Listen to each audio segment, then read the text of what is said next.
වාහන 1782කට LC open කරලා තියෙනවා. ඒකයි අපි කිව්වේ.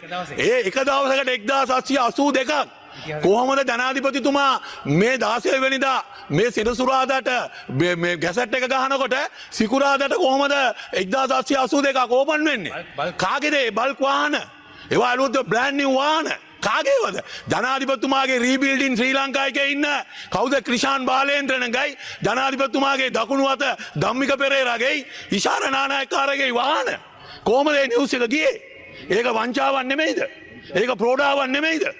ඒගොල්ලෝ කොහොමද දැනගත්තේ ජනාධිපතිතුමා සෙනසුරාදා ගැසට් එක ගන්නවා කියලා? ඒකයි කියන්නේ මේවා තමයි මේවත් සංවිධානාත්මක අපරාධ. මේවටත් කියන්නේ ඕගනයිස් ක්‍රයිම්. ජනාධිපතිතුමා ගැසට් එක ගන්න කලින් එයාගේ වටේ ඉන්න කාසේල් කාරයෝ ටික ගිහිල්ලා LC ඕපන් කරනවා. මේ ඇමතිතුමා කිව්වේ බොරු 4000ක් නැහැ කියලා කිව්වා. මැයි මාසේ මේ අන්තිම සතිය අරගෙන